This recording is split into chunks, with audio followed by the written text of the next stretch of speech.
We're back with Leslie, Bobby Jean, and Angel Carter, minus their famous brothers Nick and Aaron. They're very used to being in the spotlight, and I wanted to give the sisters now a chance to talk about it. So let's talk about it.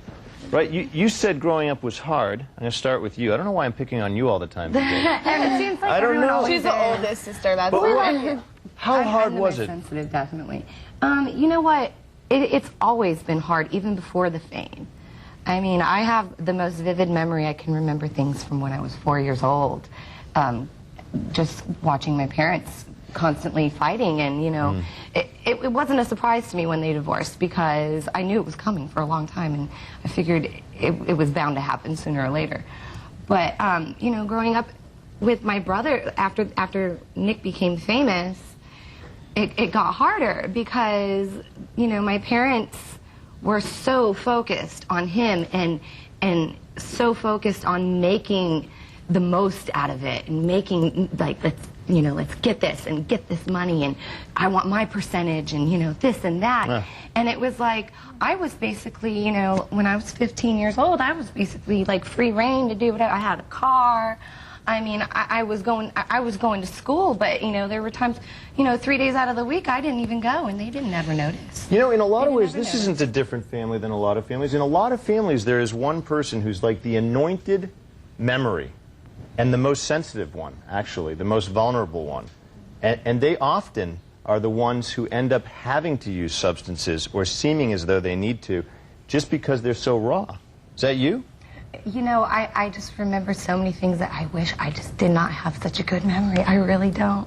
I mean, at the same time, it's like, you know, it's a catch-22 for me. It really is, because I remember a lot of the good things, and there were a lot of good things, a lot of good things, but you know, a lot of bad too. So, did you think that your parents either cared more about or loved your brothers more because they were famous?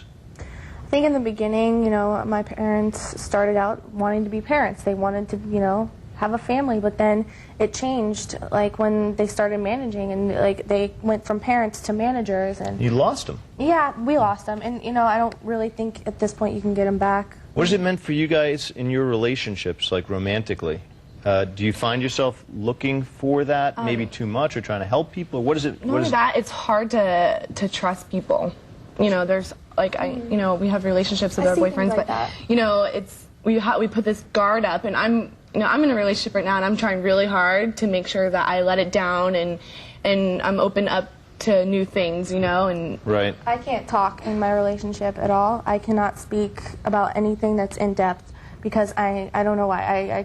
I sit there and I go crazy because I can't talk about anything. I find myself being mean a lot too to my boyfriend. Like, we're all kind of like mean, but I just always on the defense. I want to communicate, and I don't know how to do it. I do not know how to I think communicate at all. that we're used to always, like, with our family, it was always defending ourselves. So we're always used trying to yell over. Who has the best line to come back with, or something like that. So because there was turmoil constantly. Yeah. Have you ever felt that anyone loved you in an absolutely pure and unconditional way?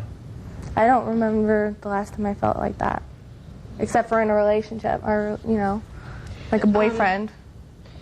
With that though, I mean, that's different. But with family, like with Nick is like the best brother ever. He really is. He's really done something here. He has made such a dramatic change from the way like it used to be. Like every time I call Nick, he answers his phone for me. You know what I mean?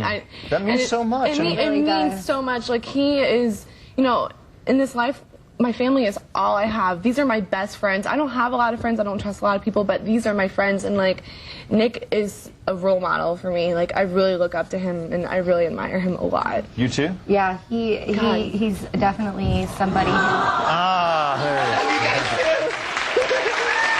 you go. That's a good way to end it. Next up, Nick and Aaron are back with us, and we'll hear what they have to say about what they just heard from their sisters. Stay with us.